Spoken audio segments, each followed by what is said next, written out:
Welcome to episode 43 of the Princeton Podcast, produced by the podcast production team at HG Media, providing audio and video production services here in Princeton since 1999. In this episode, our Princeton Podcast host, Mayor Mark Freda, welcomed Marna Seltzer, the Artistic and Executive Director at Princeton University Concerts, whose mission is to educate, challenge, inspire, and unite audiences through the presentation of exceptional classical musicians. Marna discussed Princeton University Concerts' history of more than a century at the university, its mission to connect all students to the arts while providing public audiences the opportunity to experience the arts at Princeton as well. Marna also described some of the upcoming performers and performances scheduled for the 2023-2024 season of Princeton University Concerts. So without any further introduction, let's join our host, Mark Freda, and his guest, Marna Seltzer, for episode 43 of the Princeton Podcast. Marna, thanks for being with us today. Thank you for having me. It's our pleasure. So first question. What was the actual start for Princeton University Concerts, and when did that happen? So that happened in 1894. So we're going back quite a ways. In fact, I'm pretty sure that Princeton University Concerts is, if not the one of the oldest continuous running concert series in the country. I looked it up and I saw that 1894 was actually the year that the borough became independent from the township. I know the borough doesn't exist anymore, but interesting that those two things came together at the same time. And it was started by a wonderful woman whose name was Philena Phobes Fine. She was the wife of Henry Fine, who may be known to Princetonians, especially on campus, because there is a Fine Hall. I believe he was the dean of the faculty at that point, and she had a vision that she wanted to bring classical musicians to Princeton for the audience to enjoy. And she gathered a bunch of her friends. They were called the Ladies Musical Committee. And the first concert took place in Borough Hall. I was hoping maybe you could tell me actually what that was in 1894. I'm not even sure. Well, I'm trying to think. It was a great performance. I remember it well, but no, I don't know what the Borough Hall was then. Yeah, I guess I maybe assumed it was somewhere on Nassau Street. Maybe the building, I'm sure that. I don't know. Yeah, that's a good question. Anyway, they started the first concerts. The inaugural season took place in Borough Hall, and that happened for many years until 1929 when Miss Phobes died. And at that point, the women all came together and established a fund in her memory. And they left us a charter, which basically says that Princeton University Concerts would use that money to secure for Princeton audiences better music than they could otherwise afford. Huh. And, that can, remarkable amount of foresight that these women came together and left a small pot of money, which has grown since 1894 and really is the basis of what keeps Princeton University Concerts running today. In 1929, we moved our concerts to McCarter, and they took place in McCarter for a very, very long time. And then it wasn't really until the 50s that the series became organized as a business. It was until, I think the 80s, always run by a woman. And there was a very dedicated, amazing woman whose name is Maida Pollock. She actually lives in Hawaii now. She retired many years ago. But it was her desire to make sure that the concerts always had a really appropriate venue. And it was her vision that raised the money to renovate Richardson Auditorium to what it is today, which is really one of the best concert halls in the country, maybe if not the world. And so in 1952, after that renovation, we moved from McCarter into Richardson, and we've been there ever since. Oh, that's amazing. Yeah, a long time. We're celebrating 130 years next year. That's great. So what's your role with the Princeton University Concerts? So I'm the director, and that means that I kind of oversee everything that happens with the concert series, and that includes programming and fundraising and marketing and production and curation. I have a wonderful staff that I work with, and it's a very collaborative effort. It's grown a lot. I landed here in 2010. And when I first got here, there were 8 concerts, and next year we have 36 events. So we've really expanded a lot. And it is a wonderful job. I absolutely love it. This is a remarkable community. It's a community that's full of people who are intellectually curious and smart and dedicated to the arts. And that's a great milieu to be in when you're thinking about programming concerts. Right. I know you may have already answered this question, but I'm going to ask it just in case. As to far as what is the vision of Princeton University Concerts? I mean, I know you talked a little earlier about. Yeah, I mean, so, we do live by the original mission. It is closely aligned to what we look like today. But, I think if I had to boil it down, I would say the mission is to bring exceptional classical musicians from all over the world to Princeton, to present them in a space that has an incredible amount of intimacy and magic and allows for this incredible exchange to happen between the musicians and the audience. And most importantly, the part about that was in the original charter about exceptional musicians that audiences can't otherwise afford. Yeah. Access is still a really, really big part of Princeton University Concerts. So ticket prices are by far the lowest. It is not uncommon to have a musician who's performing at Carnegie Hall the night before, night after, and to make a stop on our series and for the ticket price to be a third, if not lower, than it would be if you went into New York City. That's a great so yeah, absolutely. Yeah, very commendable. So, Princeton University is in your name. So, can you kind of explain? I mean, when did the university affiliation start, and how does that work out? Or so the university affiliation has been there since the beginning. We are housed in the Department of Music. We have an interesting sort of governance structure. We again, part of this ladies musical committee sort of set the trajectory that is still there today. We have something called the Princeton University Concerts Committee, which is made up of kind of equal parts of university leadership and university staff who are dedicated to the arts and town gown relationship. And they oversee the endowment and, steward the money and make sure we're spending it according to the original plan. Yeah. But we are a part of the university. So we are not a separate 501c3 or a separate nonprofit. We have a really unusual governance structure for a university concert series. Most are a standalone nonprofit that has some kind of dotted line relationship to, but we are and have always been a part of the university. Right. Okay. So, I mean, you pointed out the incredible length of time that the group has been run by women.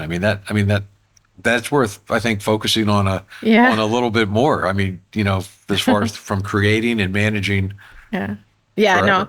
I mean, I should say it hasn't always been the case. Yeah. The person who ran the series right before I took the job was there for 22 years, Nate Randall. I think he's the sole male. And so in 130 years, there's been one male. Well, that's allowed, I guess. Just the one. Absolutely.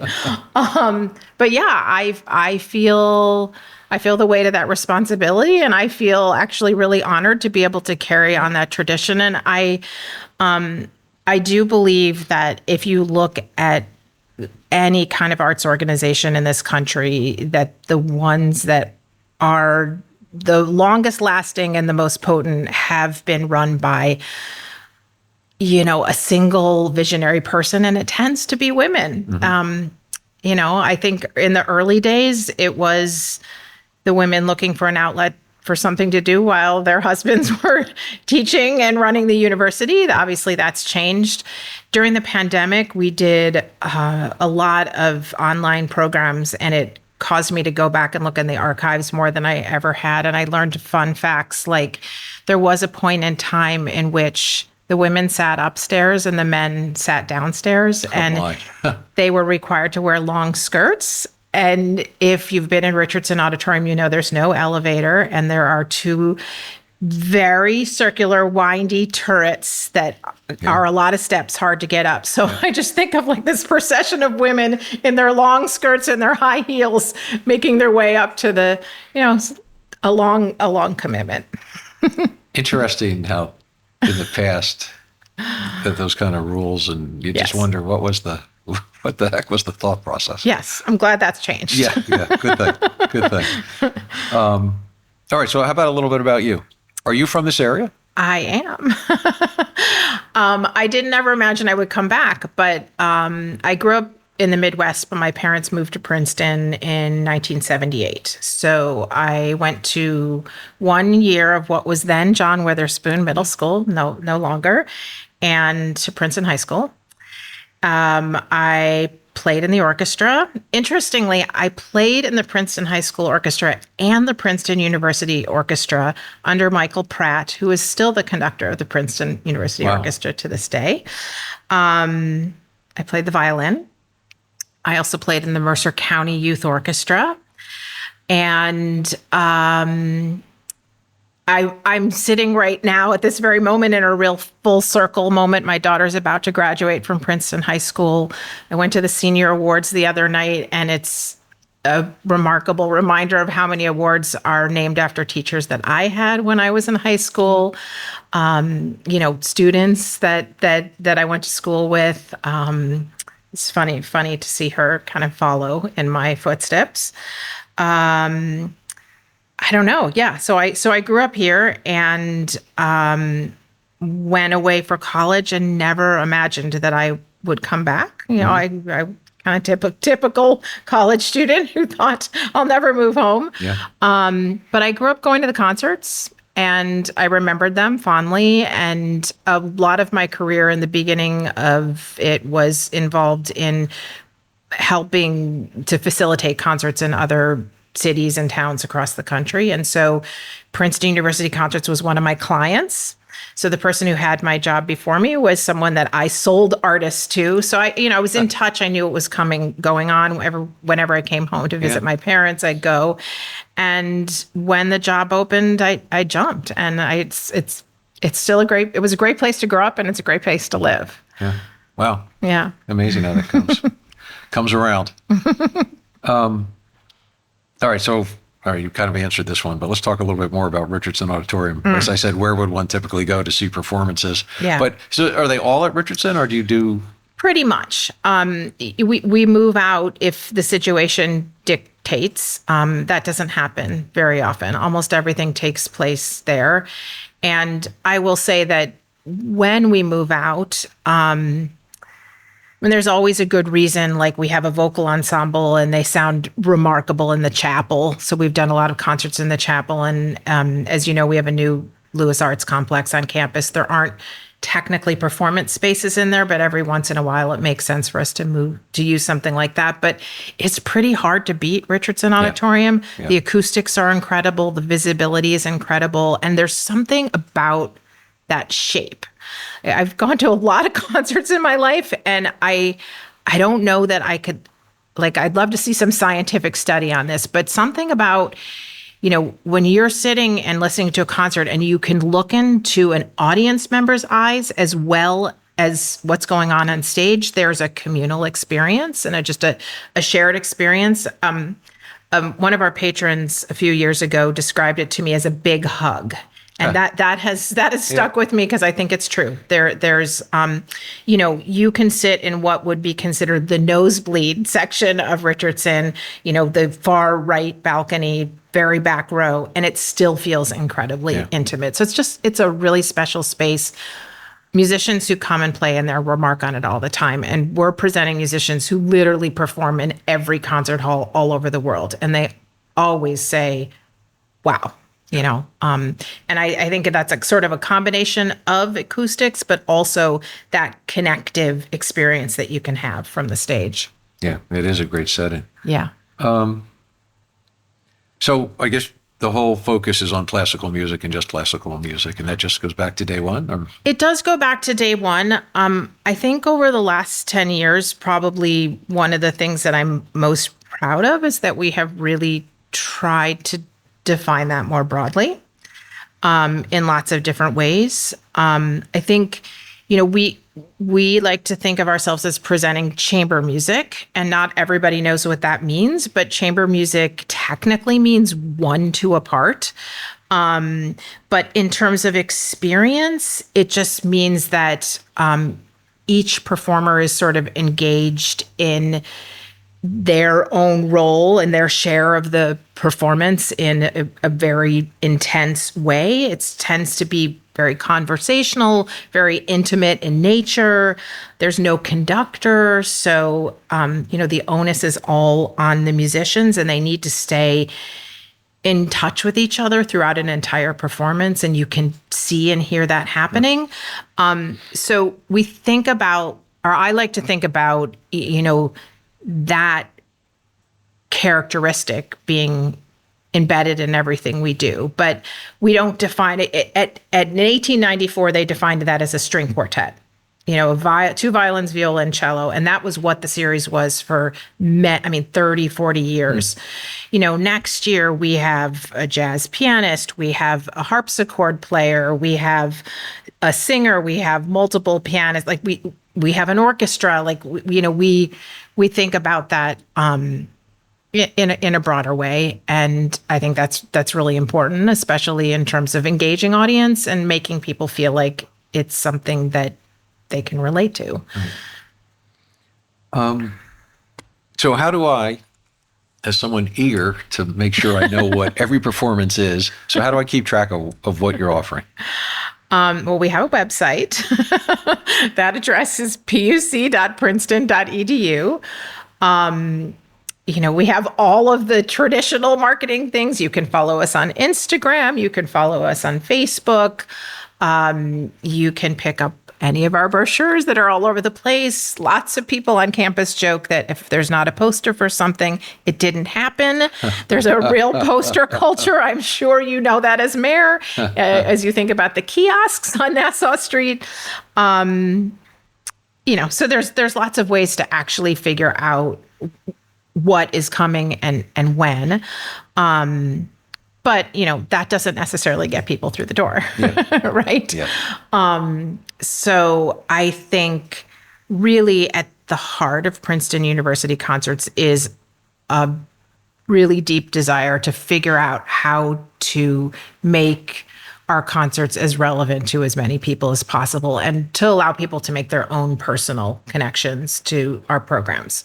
So I think when you look at our season, what you will see is that there are a lot of concerts, but there are also a lot of ways in which we're sort of extending a hand and inviting people in all sorts of ways. Do you want me to? Yeah, please. Yeah. No, I think that'd be interesting to share. Okay. So, there are lots of different ways that you can experience our events. What started out as kind of a single concert series really has changed a lot. And we have, for instance, a concert series that we call Performances Up Close, which takes place on the stage with the audience on the stage, and we can fit about 150 people on stage usually in a circle, although it changes a lot. They're hour-long concerts. One happens at 6, one happens at 9 p.m. And they're really, really geared at sort of breaking down what people think of as sort of traditional obstacles to going to a concert. So they're informal. We ask the artists to talk about themselves, to talk about the music. They're engaging. And again, that visual thing that we talked about, there's something kind of remarkable that happens when you get really up close with a musician and you kind of see what kind of work it takes, and you see the sweat and the love. And those concerts tend to be very diverse in their presentation. they're just much more experimental. We've had a bagpipe player. Last year we had a wonderful saxophone player. We had a couple years ago a pianist with a tap dancer. So we tend to be able to kind of experiment a little bit with the programming as well. So that's a really good way to kind of test PUC out if you just kind of want to dip a toe in. It's not a huge commitment, an hour long. You can go right after work. We see a lot of students at 9 o'clock, who've been studying all evening and then come over for a later night thing. We started last year a program called Do Re Meet. It is a series of social events that are attached to the concerts. It started out as a speed dating plan, and it has expanded from there. And it is really about fostering connections over a shared love of music. So we have a bunch of ways that we do that. One is traditional speed dating. We actually partnered with a woman who runs the singles group in New Jersey. It's the largest singles group in New Jersey. Her name is Risa Grimaldi. She's a matchmaker. She's lovely and wonderful. And people come and they are divided into sort of age categories, and they go through a series of speed dates and a small reception, and then they go to the concert together. And at the end of the evening, they fill something out and they make all sorts of connections. They can say, I'm really interested in this person romantically, or I just want a business contact, or I just want a friend. We also do a friendship version of that, a speed friending, where it has the kind of speed dating setup, but it's about making friends. People, we hear a lot.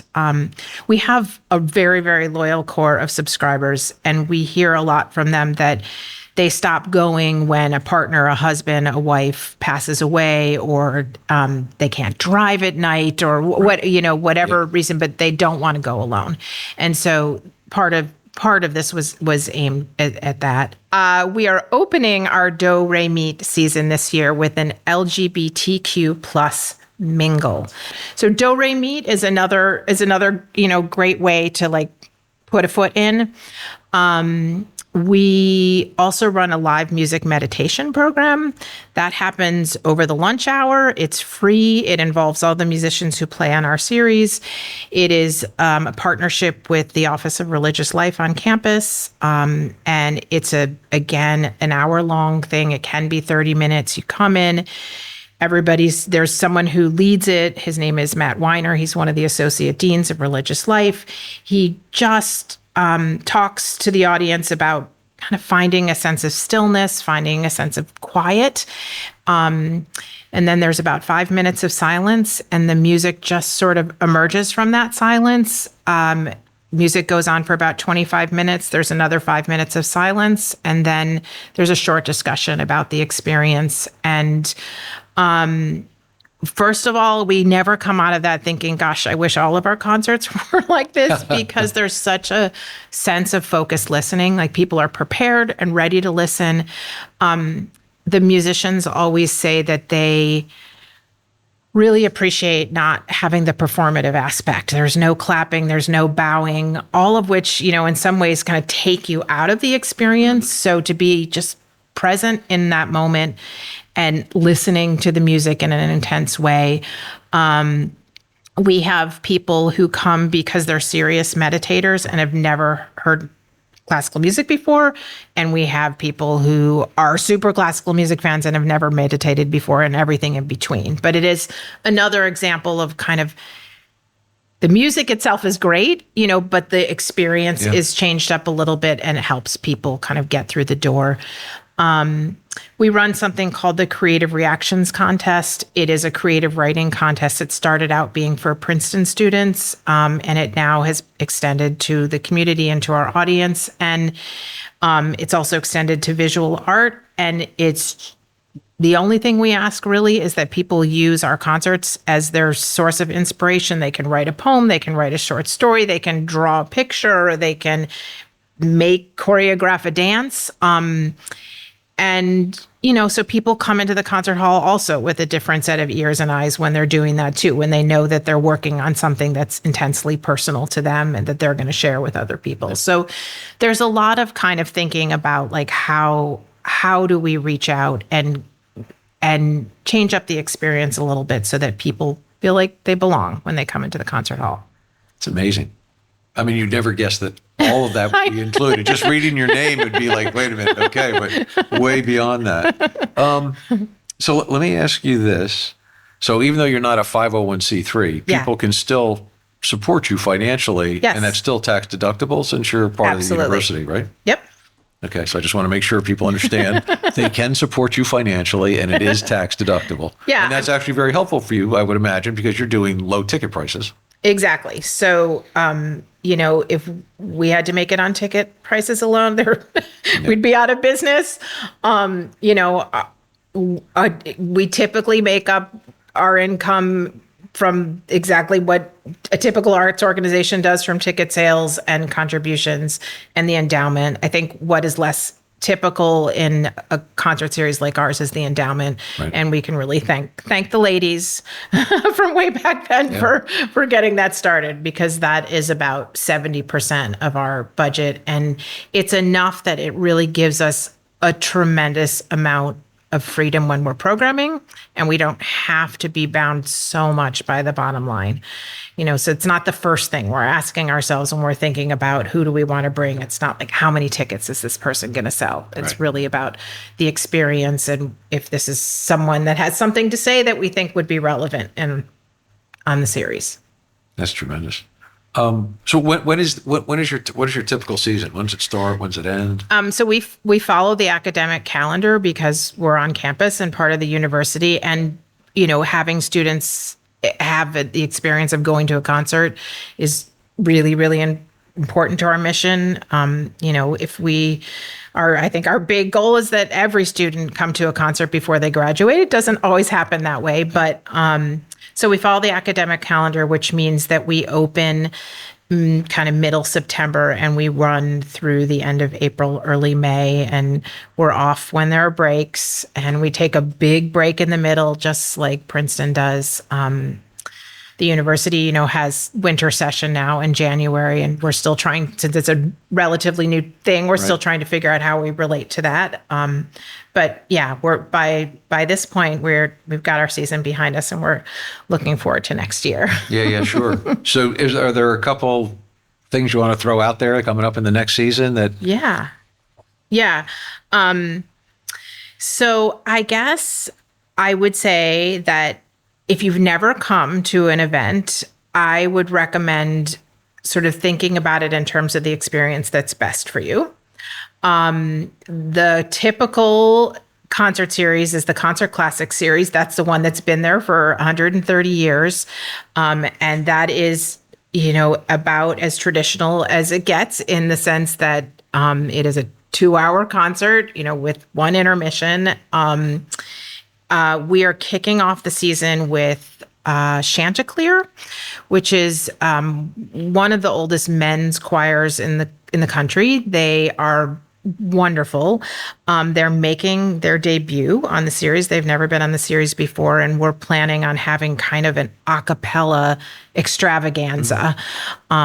Princeton, has a lot of relationship to singing in all sorts of ways, both in town and on campus. And Chanticleer is going to be singing one of their traditional programs, which really spans the gamut. They do a little bit of everything. So they sing some Renaissance music, and they sing some spirituals, and they sing some music that's been composed for them in the last few years by living composers. So you get a real kind of overview. So, if you want to come have kind of a typical concert experience, I would recommend Chanticleer. I would also recommend trying the Up Close series. Next year, there are lots of notable things happening on that series. One thing that I'm really excited about is we are doing a virtual reality concert, which we've never done before. This is kind of a nod to looking forward into the future, what that means is that there is a wonderful chamber orchestra based in Europe. They're called the Mahler Chamber Orchestra. They've played on our series before. They don't come to this country very often. When they do, we try to have them. And they made their debut a couple years ago, and it was a huge success. This is an interesting experiment in how to have a relationship with them when they can't physically be here. One of the things that they worked really hard on during the pandemic was filming their musicians in virtual reality and also capturing the sound in a quality way that kind of mimics what it would be like to be live. So this is going to be like a 30-minute sort of installation experience, 3 different pieces of music where people come, they put a virtual reality headset on, and you are really transported not only to hearing the orchestra, but then you have access in a way that you would never have. Like you can literally almost sit in a musician's lap. You can walk around, you could lay down in the middle, you can, if you hear a sound like you hear a trumpet kind of off in the corner because the trumpet is off stage, you can walk in that direction and interact with the trumpet player. So it's a different definition of up close, but it's an experiment that I think will be really interesting, especially for people who are kind of interested in technology and new technologies. It's a way to use it that we haven't seen a lot of. It is technically the United States premiere of this virtual reality project. And I think one of the things that is really great about it for us is that when they were working on this project, they really prioritized the sound above anything else. So I think lots of people have had VR experiences with gaming and stuff where it's about the visual world, and this is about the sound. So I would recommend trying that. I think up close is a great first experience. I think coming to one of the meditations is also a really nice way to experience the music in a kind of unusual way. Last year, we started a brand new series called Healing with Music, and what we're doing with that series is exploring the intersection between healing and music and exploring music's role in healing from all sorts of things. It seemed like the perfect timing coming out of the pandemic, and that concert series is both, it's both performance and conversation. We are kicking off the season next year with 2 people who probably don't need any sort of introduction. John Batiste, who is, phenomenally well-known, incredible musician, band leader, composer, film score writer, and his wife, Suleika Jouaud, who was a Princeton alum and just a few years after she graduated from Princeton, was diagnosed with leukemia and has gone through 2 bone marrow transplants and has really used what has been an incredibly painful struggle in her life to share with the world. She's a writer. She's written a New York Times bestseller about it. It's called Between Two Kingdoms, and it's incredibly inspirational. And music and creativity is kind of at the heart of both of their lives, and I think has been an essential part of her keeping herself alive and healing. And so that the entire series is exploring that, but that opening event will be looking at kind of the role that music has played in what has been a really, really difficult health journey for her. So those are a few that I would recommend. Marna, I want to thank you for being with us today. This has really been interesting. It's so great to hear all that Princeton University Concerts has to offer. Thank you for joining us for the 43rd episode of the Princeton Podcast, produced by the podcast production team at HG Media, providing audio and video production services here in Princeton since 1999. If you enjoyed this episode of the Princeton Podcast, please share it with your friends. Visit our website at princetonpodcast.com. And be sure to subscribe to us on Apple Podcasts, Spotify, Google Podcasts, Amazon, or wherever you listen to podcasts.